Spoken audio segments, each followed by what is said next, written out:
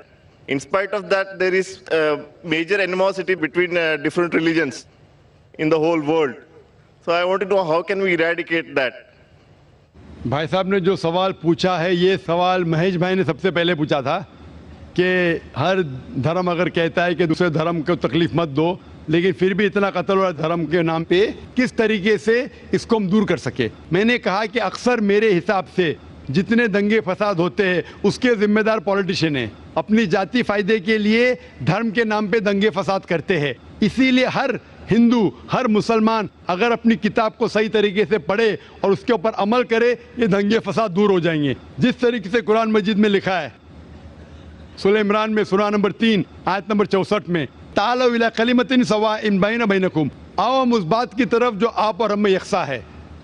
Is it because of certain misconceptions among people? بھائی صاحب نے پوچھے کہ کیوں غلط فہمی, اس کی وجہ سے بالکل صحیح.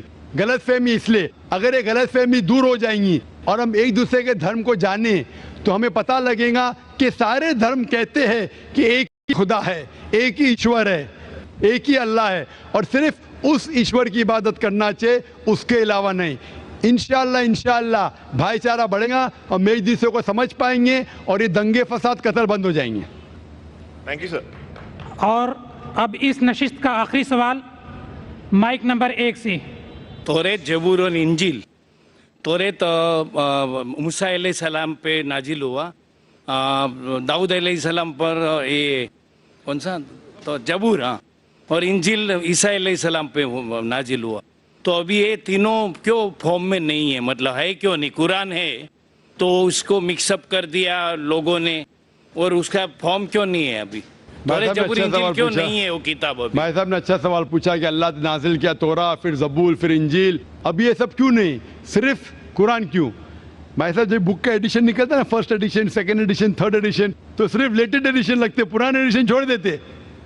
کیونکہ جو مین ساری کتابوں میں ساری وحی میں بنیادی بات وہی تھی, ایک خدا کو مانو, اس کی عبادت کرو, نہ اس کی کوئی پرتیما ہے نہ کوئی مورتی ہے. لیکن جو مائنر پوائنٹس تھے, کس طریقے سے نماز پڑھنا شاید تبدیلی ہوئی, تھوڑا کھانے میں حلال تھا کبھی حرام ہوا, یہ تھوڑی بہت بات بدلتے گئے کیونکہ لوگ نے اس کتاب میں ملاوٹ کی. جب وحی میں ملاوٹ آنے لگی تو اللہ نے ایک نئے پیغمبر کو بھیجا پھر سے اس کو صاف کر کے. لیکن جب اللہ تعالیٰ نے سوچا کہ یہ وقت ابھی صحیح وقت ہے, آپ پوچھیں گے اللہ تعالیٰ نے قرآن کیوں نہیں سب سے پہلے بھیجا, تو میں یہ جواب دوں گا اللہ تعالیٰ جانتے تھے کہ انسانیت اس وقت تیار نہیں تھی قرآن کو حاصل کرنے کے لیے.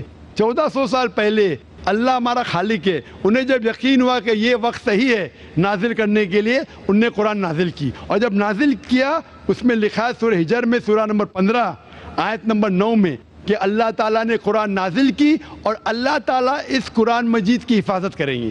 اس کے بعد کوئی بھی اس قرآن مجید میں ملاوٹ لا ہی نہیں سکتا ہے, آپ کتنی بھی کوشش کرو, کیونکہ آج کی تاریخ میں لاکھوں لوگ قرآن کو اپنے میموری میں اتار چکے ہیں. یہاں دنیا میں کئی حفاظ ہیں, لاکھوں حفاظ ہیں جو قرآن مجید کو اپنے دماغ سے پھر سے دہرا سکتے ہیں. دے نو دا قرآن بائی ہارٹ. کتنی بھی کوشش کرو, آج کی تاریخ میں اگر آپ سارے قرآن مجید کو جلا بھی دیں گے نعوذ باللہ, پھر بھی ممکن نہیں کہ قرآن کو آپ ختم کر سکیں گے, کیونکہ اللہ تعالیٰ کا وعدہ ہے کہ قرآن کو میں نے نازل کیا ہوں اور میں اس کی حفاظت کروں گا. اسی لیے اس کے بعد کوئی بھی قرآن نہیں آنے والا, کوئی بھی نئی وحی نہیں آنے والی. اسی لیے اللہ تعالیٰ فرمائے کہ آخری وحی کی حفاظت کریں گے, تو کہ تا قیامت ہر انسان کے لیے ایک انسٹرکشن مینول موجود ہے. آخری جواب تھا. وآخر دعوانا الحمدللہ رب العالمین.